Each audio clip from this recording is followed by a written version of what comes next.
विद्यार्थी बच्चों आज मैं लेके आई हूँ कक्षा 9वीं की हिंदी पाठ्य पुस्तक लोकवाणी से दूसरी इकाई का तीसरा पाठ। बच्चों, ये पाठ एक कविता है और इस कविता का नाम है ग्राम देवता। बच्चों, ग्राम देवता इस कविता के कवि हैं डॉक्टर राम कुमार वर्मा जी। तो चलिए सबसे पहले हम जान लेते हैं कवि परिचय। वो इस तरह से है। बच्चों, डॉक्टर राम कुमार वर्मा जी आधुनिक हिंदी साहित्य में एकांकी सम्राट के रूप में जाने जाते हैं। ये प्रसिद्ध कवि, नाटककार, लेखक और आलोचक भी रहे हैं। साहित्य में इनकी उत्तरोत्तर प्रगति के आधार पर इन्हें 1963 में पद्म भूषण की उपाधि प्रदान की गई थी। तो बच्चों चलिए देखते हैं इनकी प्रमुख कृतियाँ। वो इस तरह से है। काव्य संग्रह चित्तौड़ की चिंता, निशीथ, चित्ररेखा, वीर हमीर और एकांकी संग्रह है रेशमी टाई, रूप रंग, चार ऐतिहासिक एकांकी आदि। नाटक है इनका एकलव्य, उत्तरायण आदि। तो बच्चों ये रही प्रमुख कृतियां। अब चलिए देखते हैं इस पाठ की प्रस्तावना। वो इस तरह से है। प्रस्तुत कविता जो है बच्चों वो ग्राम देवता में कवि डॉक्टर राम कुमार वर्मा जी ने किसानों को ग्राम देवता बताते हुए उनके परिश्रमी, त्यागी एवं परोपकारी किंतु संघर्षपूर्ण जीवन को रेखांकित किया है। तो चलिए देखते हैं कविता ग्राम देवता। बच्चों, ग्राम का अर्थ होता है गांव और गांव का देवता कौन होता है? किसान। इसके लिए इसका अर्थ हुआ, ग्राम देवता का अर्थ है कि किसान। तो चलिए पढ़ते हैं इस कविता को। वो इस तरह से है। हे ग्राम देवता नमस्कार, सोने चांदी से नहीं किंतु तुमने मिट्टी से किया प्यार। हे ग्राम देवता नमस्कार। बच्चों, इस पंक्तियों का भावार्थ इस तरह से है कि कवि यहाँ पर कहते हैं कि ग्राम देवता यानी किसानों को नमस्कार करते हुए कह रहे हैं कि तुम महान हो, तुमने सोने चांदी से प्यार नहीं किया बल्कि किससे प्यार किया है किसान ने? मिट्टी से किया है प्यार।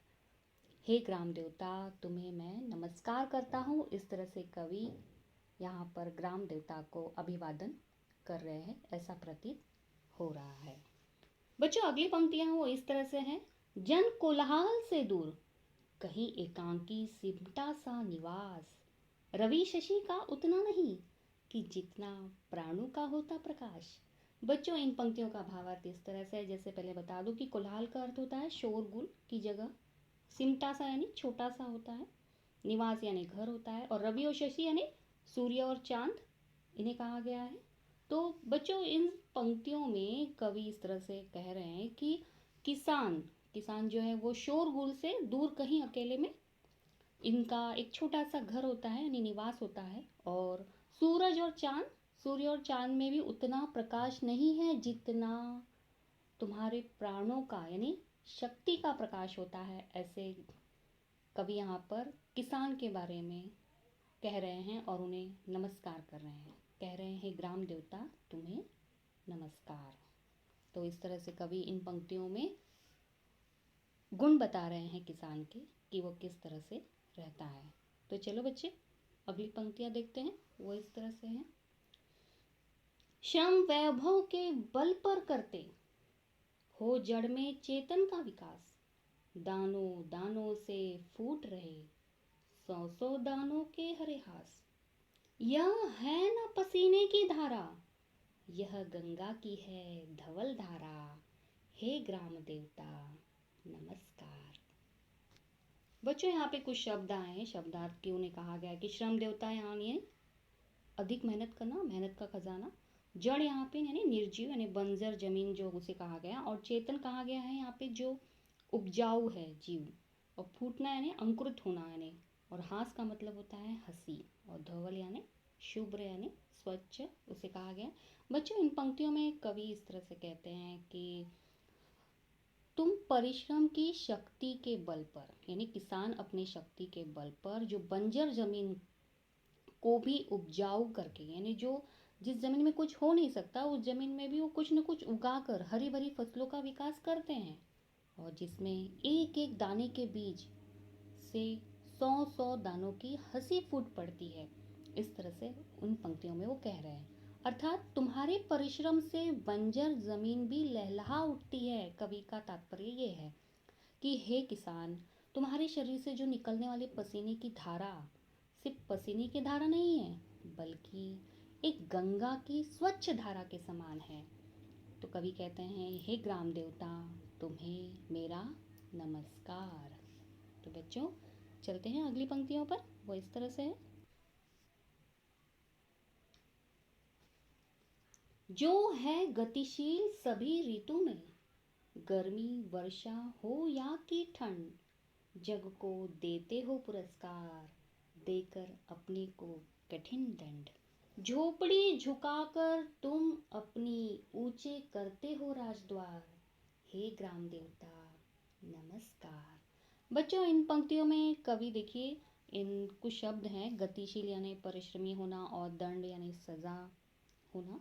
तो यहाँ पर कवि इस तरह से कह रहे हैं कि तुम किसान, तुम चिलचिलाती धूप में यानी गर्मी में, या मूसलाधार बारिश हो या वर्षा हो या कड़ाके की ठंड हो, में भी बिना रुके गतिशील रहते हो यानी परिश्रमी रहते हो, और स्वयं को कष्ट देकर पूरे संसार को अनाज देते हो।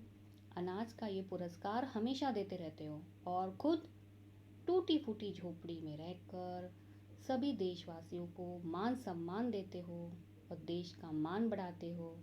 तो कवि यहाँ पर इसीलिए ग्राम देवता यानी किसान को अपना नमस्कार करते हैं, इसके लिए अभिवादन करते हैं।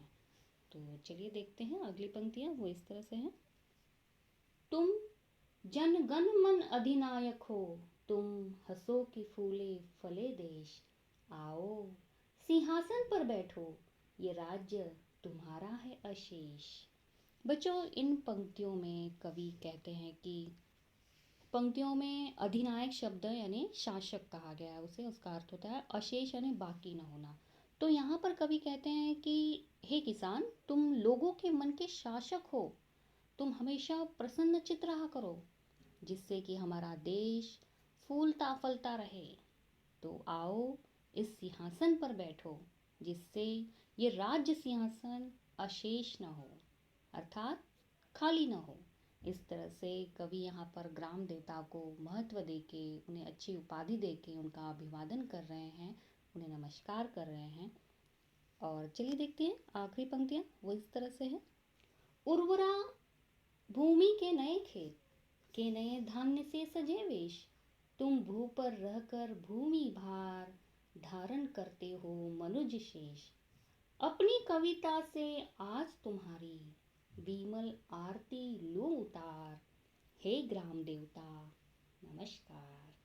बच्चों, इन पंक्तियों में कुछ शब्द आए हैं, वेश यानी पहनावा, धान्य यानी अनाज, और धारण करना यानी वहन करना, मनुज शेष यानी जो बाकी के मनुष्य हैं उन्हें कहा गया है, और विमल यानी धवल यानी अच्छी आरती करना या शुद्ध आरती करना, उसे कहा गया है विमल यानी। तो यहाँ पर बच्चों, इन पंक्तियों में कवि इस तरह से कहते हैं कि हे किसान, जो उपजाऊ भूमि के जो नए खेत नए फसलों से सजे हुए हैं, नए फसलों से सजे हुए वेश में तो हम देख रहे हैं इस धरती पर रहकर, और धरती के सभी प्राणियों और शेष मनुष्यों की भी जिम्मेदारी को वहन करते रहते हो आप।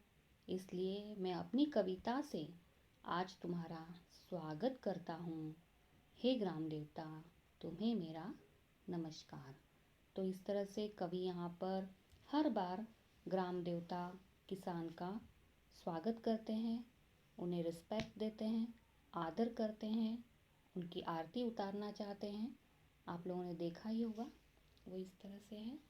इसलिए बच्चों, हमको इस कविता से हमेशा के लिए हमें ये सीख मिलती है कि हम सभी भारतवासियों को, भारतीय जितने जवान और हमारे भारतीय किसान की हमेशा जय जयकार करनी चाहिए, उनका आदर करना चाहिए, उनका स्वागत करना चाहिए, उन्हें अभिवादन करना चाहिए, उनका रिस्पेक्ट करना चाहिए।